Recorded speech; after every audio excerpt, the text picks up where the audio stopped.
박 대통령의 탄핵 심판 최종 변론 어제 끝났습니다. 이제 선고만 남겨두고 있습니다. 특검의 수사는 오늘로 막을 내립니다. 하지만 박 대통령은 특검의 조사도 헌재 출석도 끝내 거부했습니다.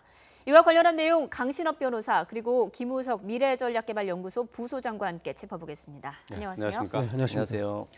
자, 어제 마지막 변론 국회 측과 박 대통령 측의 공방이 치열했습니다. 먼저 어제 나왔던 주요 발언들부터 살펴보고 얘기 나눠보도록 하겠습니다.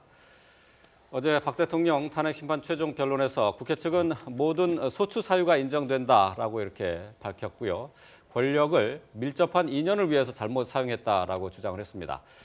이에 대해서 박 대통령 측은 소추 사유에 대한 증거가 없다. 또 그리고 왜곡된 보도가 시민들을 자극해서 탄핵 소추까지 이어졌다라고 주장을 했습니다. 사실 인정 문제를 놓고 이렇게 대립을 했는데요. 양측의 시각차는 극명하게 나타났습니다. 또 다른 발언도 계속 살펴보도록 하겠습니다. 자, 국회 측에서는 탄핵 소추가 적법하게 의결됐다라고 얘기를 했고요. 대통령 측에서는 탄핵 소추 자체가 부적합했고 또 절차나 내용 모두 적법하지 않았다 이렇게 주장을 했습니다. 또 국회 측에서는 엄격한 심리로 충분히 규명을 했다라고 얘기를 했고요. 대통령 측에서는 충분한 심리가 이루어지지 못했다라고 얘기를 했습니다. 자, 탄핵 심판의 공정성 그리고 절차를 두고도 양측이 모두 첨예하게 엇갈렸는데요. 가장 중요한 것은 대통령 변호인단 측에서는 대통령이 충분하게 해명할 기회를 갖지 못했다. 심판 절차도 공정하지 못했다. 이렇게 주장했죠. 네. 지금 대통령 대리인단 측에서 얘기하는 것은 첫 번째는 이제 절차 위법을 얘기하는 것이죠. 예. 그 절차라고 하는 것은 그 탄핵 소추안을 의결할 때 국회에서 말이죠. 예. 아까는 두 번째 나왔던 것인데요. 그 의결할 때 그 13개 안에 대해서 개별적인 투표를 하지 않고 일괄 투표를 했다. 그것은 이제 절차 위법이다라고 주장을 하면서 예. 각하 사유라고 주장을 하는 것입니다. 예. 그러니까 탄핵 심판 절차에 들어오기 위해서는 먼저 국회 의결이 전제돼야 되거든요. 예. 이것이 이제 소추 요건입니다. 근데 그 소추 요건에서 절차가 위법했기 때문에 즉 탄핵 사유가 국회에서 얘기하는 것이 13개가 있었거든요. 예. 그 그렇죠. 하나하나에 대해서 이것을 탄핵 심판 사유로 삼을지 를 의결해서 투표를 했어야 되는데 일괄 투표를 했다는 것을 이제 문제 삼고 있고요. 예. 그리고 첫 번째 얘기했던 것은 뭐냐면 사실의 인정은 증거에 의해야 한다라고 하는 것이거든요. 그것이 예. 이제 그 형사 재판이든 민사 재판이든 재판의 대전제입니다. 예. 그런데 양측에서 얘기하는 것은 뭐냐면 대통령 대리인단 측에서는 증거가 부족하다라고 얘기하는 것이고요. 그리고 국회 소추위원단 측에서는 증거가 충분하다라고 얘기하는 것이어서 예. 과연 그 사실을 인정할 만한 증거가 있는지 대통령 대리인단 측에서 얘기하는 것처럼 일종의 언론 보도에 의한 어떤 과장 예. 보도라든지 또는 여론에 의한 왜곡이라든지 이런 것으로 볼 수 있느냐 아니면 국회 소추위원단에서 얘기하는 것처럼 충분히 증명된 사실로 볼 수 있느냐 예. 이런 얘기를 하고 있는 것이고요. 그리고 마지막 세 번째는 이제 과연 심리가 성숙했느냐는 것이죠. 충분하게 그 증거 조사도 하고 예. 그리고 사실 조사도 충분히 했느냐 이것인데 예. 대통령 대리인단 측에서는 아무래도 증거 조사가 충분히 이루어지지 않았다고 보는 것이죠. 예. 고영태라든지 이런 사람들에 대한 증인 신문 이런 것들도 충분하지 않고 그래서 엄격한 증명에 의해서 사실 인정을 해야 되는데 이 엄격한 증명을 할 정도가 안 된다 이렇게 보는 것이고 예. 예. 그다음에 소추위원단 쪽에서는 이것은 형사 재판과 다르기 때문에 반드시 이제 엄격한 증명에 의할 필요는 없다. 뭐 이런 주장도 하고 있는 것입니다. 예, 사실 헌재가 어떻게 받아들일지가 관심 아닙니까? 어떻게 보십니까? 네, 이제 그 헌법 재판은 말이죠. 헌법의 성질에 반하지 않는 한 민사 재판과 형사 재판을 준용하도록 이렇게 돼 있어요. 예. 예. 그래서 원칙적으로 형사 재판을 준용한다고 하지만 헌법의 성질에 반하지 않는이라는 말이 있기 때문에 헌재가 결국 판단해야 될 문제거든요. 예, 예. 이 헌법의 성질에 반하는지 안 반하는지 그리고 심리 절차를 진행하고 그다음에 변론을 종결하고 그다음 결론을 내는 것은 결국 헌재에게 맡겨져 있다 이렇게 예. 보는 것이 맞습니다. 예. 어제 오후 2시부터 시작된 최종 변론이 8시 35분, 밤 8시 35분에 끝났습니다. 이제 이 가운데 대통령 측에서는 5시간 동안 최종 변론을 했는데 말이죠. 네. 재판부에서는 충분히 그 대통령 변호인단 측의 시간 고려를 해줬다 이렇게 평가할 수 있는 부분이 되겠죠. 네. 뭐 충분히 마지막에 변론에는 충분히 했다 이렇게 얘기하는데 변호인단 측에서는 뭐 역시 마지막에 보장이 될 수 있을지 몰라도 그 보장된 내용에는 절차적으로 굉장히 그 기울어져 있다, 예. 공정하지 못하다라고 하는 얘기를 계속하면서 5시간을 한 거예요. 예. 지금 강 변호사님이 자세히 잘 말씀을 해주셨는데 좀 국민들이 눈높이에 맞게 하려고 하면요, 지금 그 헌재에서 결정하는 거는 탄핵을 인용하는 것과 예. 또 기각하는 것, 탄핵을 인정하지 않는 것, 예. 그리고 절차적인 흠결 때문에 각하하는 게 3가지가 종류가 있는 거거든요. 예. 예. 그런데 각하를 해야 한다라고 하는 그건 뭐냐면 국회가 소를 제기할 때 국회에서 절차적인 흠결이 있었다. 예. 두 번째는 헌재가 공정한 심판을 하지 않았다. 그렇기 때문에 각하해야 한다. 이런 얘기를 하고 있는 거고요. 예. 그러나 그것이 그 일반적인 그 뭐 탄핵을 하려고 하면, 인용을 거부하려고 하면 이 2가지를 같이 주장할 수밖에 없는 거죠. 예. 그리고 인용을 한다라고 할 때는 인용에 대해서 국민들이 생각하기에는 인용을 했을 때 절차적으로 좀 문제가 있다라고 하면은 뭐 그 거리의 민심이라고 하는 것들을 좀 격동할 필요가 있지 않느냐, 예. 이런 다목적의 카드가 있는 것 같아요. 예. 그- 각하라고 말씀하신 거는 그러니까 이제 이 헌재에서 별도의 판단을 하지 않고 그냥 이 자체를 폐기한다 이렇게 이해를 하면 되겠죠. 예. 뭐 잘 아시겠지만 일반적으로 말하면 그렇습니다. 절차적으로 이게 합당하지 않다, 심의할 수 없다라고 하는 그런 부분 때문에 각하를 할 수 있는데, 어찌 됐든 그런 것들, 그래서 재판관 8명 중에서 6명이 인정을 해야지 탄핵이 의결되는 거 아니겠습니까? 예. 예. 그런데 결국 반대하는 명분이 각하나 기각인 거는 결과적으로 대통령이 탄핵을 받지 않는다라는 얘기예요. 그렇죠. 네. 그런 면에서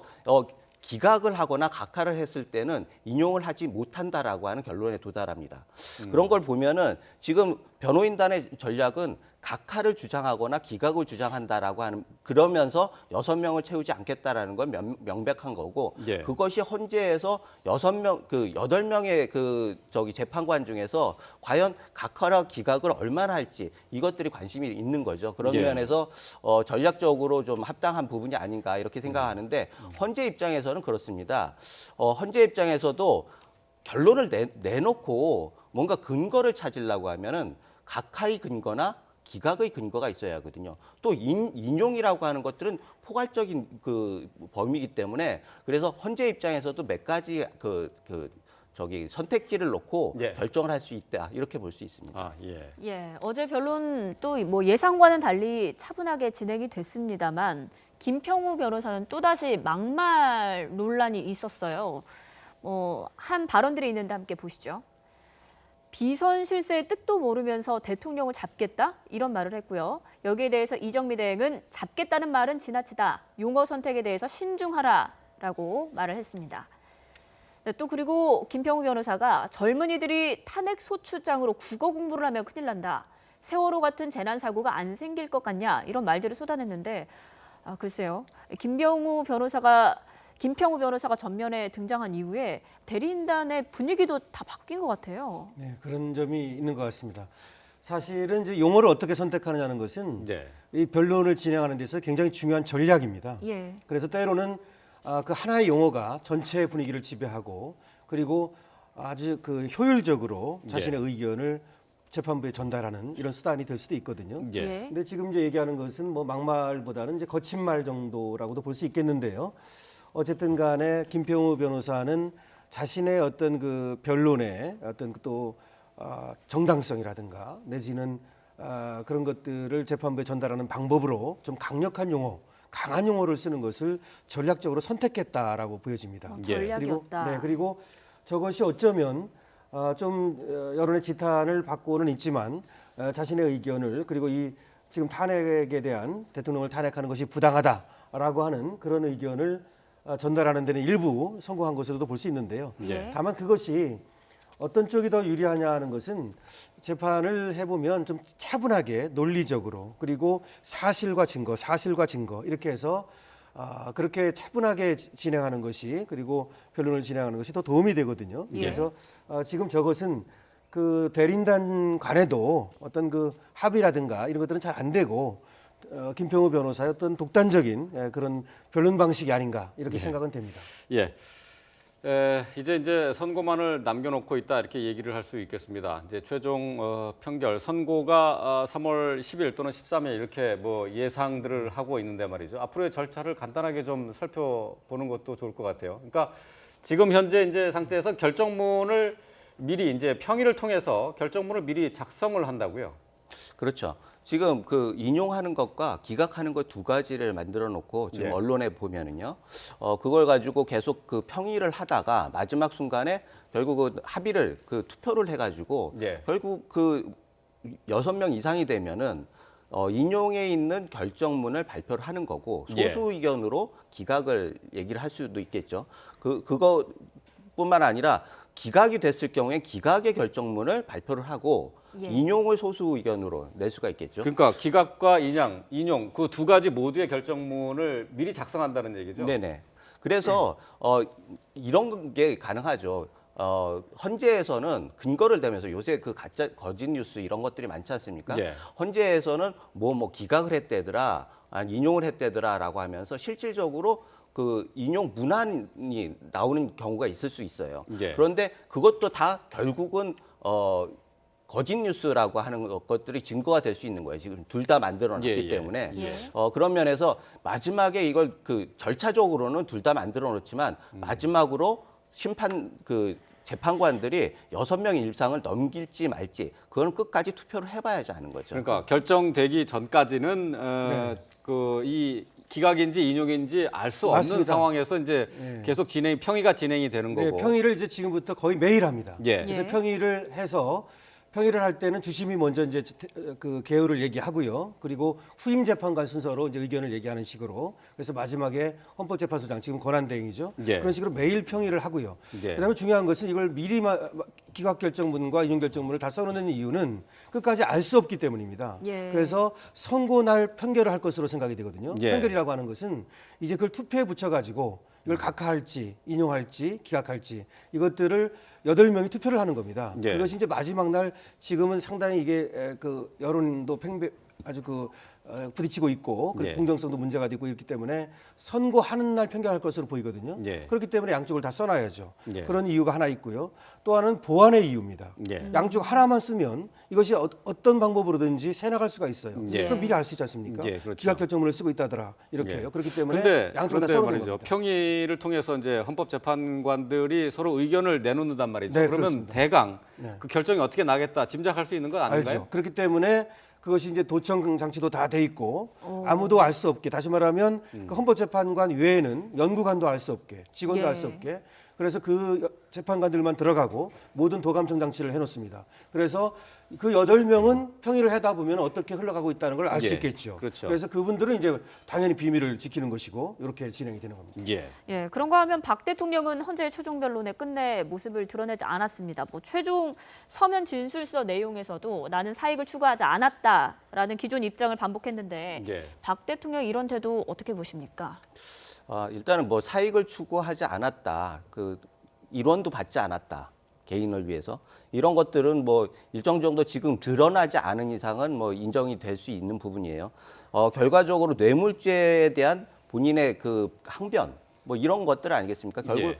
지금 탄핵을 하기 위해서는 여러 가지 지금 17가지인가를 세부적으로 조목조목했지만 탄핵을 다 걸 수 있는 거는 없었어요.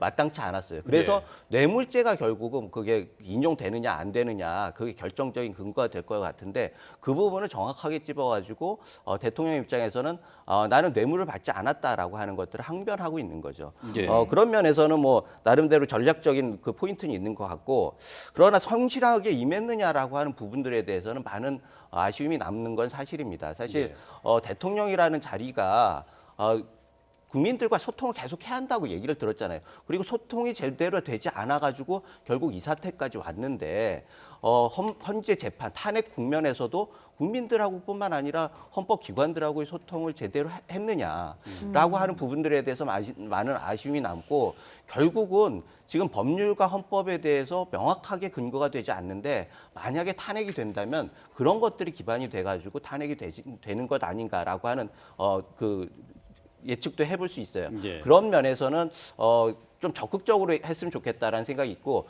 두 번째는 대통령이 지금은 대체적으로 말하면은 탄핵 사유, 그 대통령이 잘못했다는 건 대체적으로 인정을 하지만 탄핵 사유인지는 모르겠다. 예. 그리고 탄핵 이후의 후폭풍에 대해서 국가적으로 너무나 많은 불안한 거 아니겠습니까?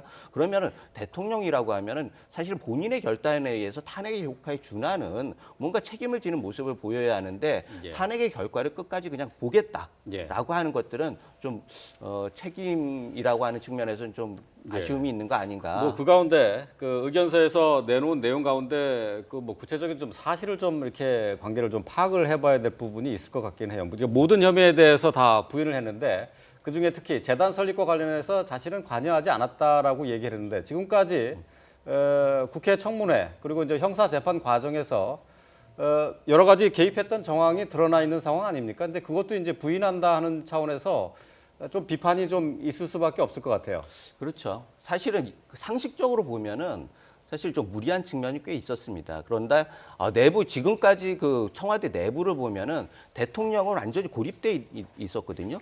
비서실하고 그 중간 관계에 문고리 3인방이라고 하는 사람들이 있고 이게 블랙박스였어요. 예. 예. 그런 면에 있어서 일정 정도 대통령이 모르거나 모를 수도 있다. 아니면 그 의도를 모를 수 있다. 뭐 여러 가지 해석이 가능하지 않겠습니까? 그것을 수사해서 밝혀냈어야 하는데 예. 그거를 밝히지 못했다는 것들이 결정적으로 특검이 가지고 있는 한계였고 그 근거에서 특검이 제시한 것들이 헌재에서 받아들여질 만한 게 그렇게 확실하지 않기 때문에 예. 결국 13가지의 그 요건들을 17가지로 늘려가지고 이렇게 다양한 것들이 있으니까 인용을 해야 한다. 예. 이런 걸 보면 확실하게 명확하게 이거 근거를 잡기는 참 힘든 거 아니었나 이런 생각이 듭니다. 예. 예, 또 아울러서 이제 특검의 박 대통령 대면 조사가 지금 사실상 이제 물 건너간 상황이고 이제 특검은 오늘로 이제 수사가 종결이 됩니다. 자, 여기와 관련해서 특검에서 대통령의 대면 조사가 왜 불발됐는지 그 배경에 대한 얘기를 어제 브리핑을 통해서 했습니다. 자, 이규철 특검보가 한 말인데요. 잠시 들어보겠습니다. 처음에 진행될 대면 조사에 가서는 특검이 모든 조건을 양보했습니다만은 1차가 무산된 이후에는 그 상호 신뢰가 무너진 상황이라서 서로 간의 주장의 차이가 좀 있었습니다. 뭐 결국 결정적으로 협의가 되지 않은 부분은 조사 과정의 투명성과 공정성 그리고 조사 과정에서 나타날 수 있는 돌발적인 상황을 예방하기 위하여 특검 측에서는 조사 과정에 녹음이나 녹화를 원하였습니다. 이에 대하여 대통령 측은 녹음 녹화는 절대로 불가하다는 입장을 고수하였고 이와 같은 사정이 최종적으로 대통령 대면 조사에 무산되는 가장 결정적 이유가 된 것으로 알고 있습니다. 네. 자, 이규철 특검보가 대면 조사가 무산된 배경을 설명을 해줬는데요. 네. 녹음과 녹화 부분이 쟁점이 됐었던 것 같아요. 근데 지금 이 녹음과 녹화 부분도 이제 서로 박 대통령 측과 그리고 이제 그 특검 측에서 서로 얘기를 할 때 말로 하는 게 아니라 문서로 주고받았다면서요. 그만큼 갈등이 있었다는 것 아니겠습니까? 결국은 뭐 서로 상호에 대한 불신이죠. 예. 기본적으로 아무리 이제 조사를 하고 조사를 받는 이런 입장이라 하더라도 기본적인 신뢰가 있어야 되는 것입니다. 그런데 저번에 어쨌든 뭐 비밀이 한번 샜다 뭐 이런 예. 거라든지 그다음에 특검에서도 이제 청와대 압수수색을 전격적으로 시도했지 않습니까? 그러면서 그 당시에 또 막혔다든지 그래서 상호 앙금이 쌓인 것 같고요. 사실은 이 부분은 대통령 측에서 녹음 녹화를 이제 거부했다는 것은 할 수는 있는 것입니다. 예. 기본적으로 그 보통 그 일반인들도 수사를 할 때는 녹음 녹화를 하겠냐고 묻습니다. 예. 이 검찰 쪽에서 말이죠, 경찰 쪽에서. 예. 그럼 녹음 녹화를 원한다고 그러면 예. 녹음 녹화실로 가서 거기서 이제 하게 되거든요. 그 거부하는 녹음 녹화가 경우도 그 있죠. 조사를 받는 사람한테는 불리한 겁니까? 아니 보통 유리하게 작용하죠. 예. 왜냐하면 검찰이라든지 경찰이 다른 사람들이 안 보는 데서 예. 일종의 해유를 한다든지 압박을 한다든지 그렇죠. 그런 것들을 막기 위해서 한 것입니다. 예. 그런데 대통령 측에서는 이것을 오히려 불리하다고 생각을 한 것 같은데요. 예. 그것이 어쩌면 이것이 이렇게 생각해 볼 수 있습니다.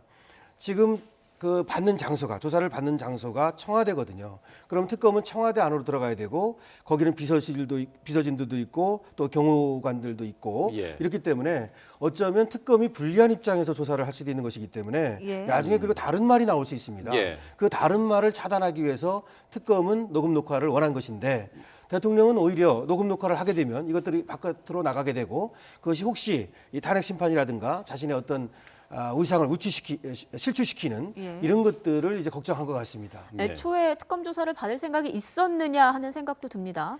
그것도 확실히는 모르겠습니다. 처음에는 조사를 받겠다고 얘기했죠. 국민한테 그렇죠. 약속한 것입니다. 예. 그렇기 때문에 아마 받을 생각도 있었지만 결과적으로 특검이 흘러가는 것이 자신에게 굉장히 불리하게 흘러간다. 특검이 마음에 안 든다. 이렇게 될 수도 있고요. 예. 그다음에 탄핵 심판도 자신의 생각과는 너무 다르게 흘러갔다. 그래서 어차피 조사를 받는 것이 의미가 없다. 이렇게 생각했을 수도 있죠. 예.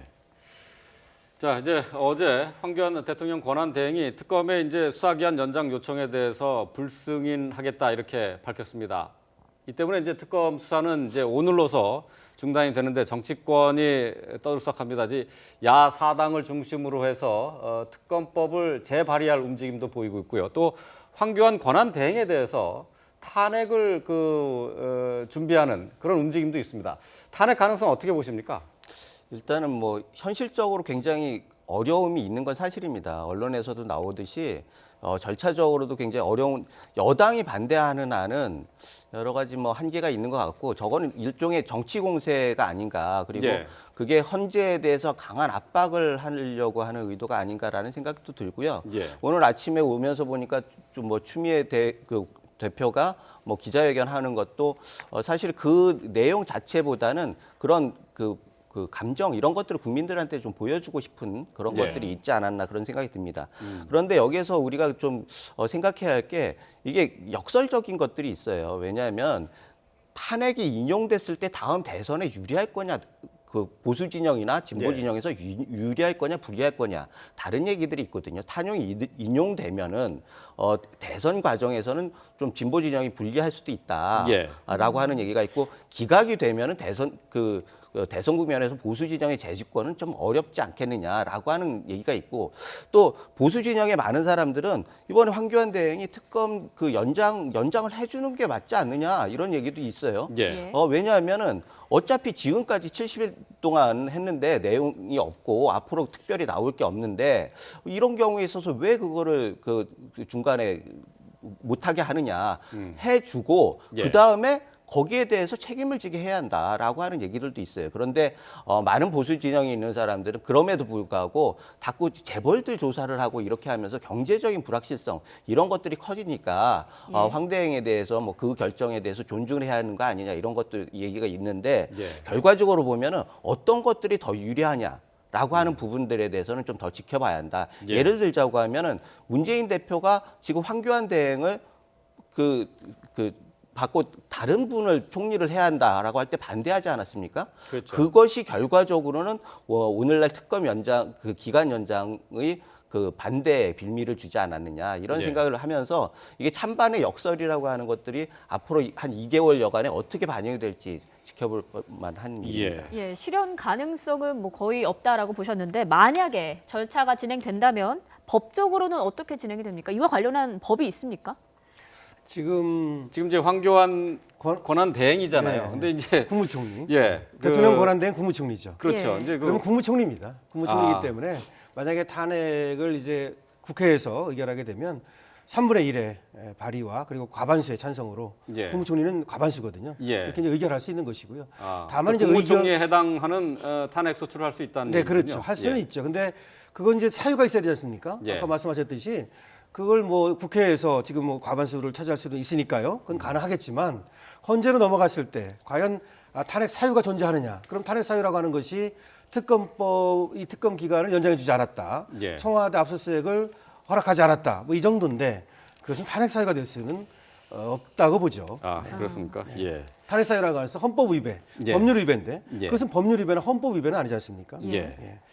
자, 이제 지금 박근혜 대통령의 대통령 권한이 정지된 상태에서 권한 대행으로 지금 일하고 있는 황교안 권한 대행에 대해서도 또 지금 탄핵 심판에 대한 얘기가 나오고 있는 상황입니다. 자, 관련된 내용 강신업 변호사 그리고 김우석 미래전략개발연구소 부소장과 함께 짚어봤습니다. 말씀 잘 들었습니다. 네, 고맙습니다.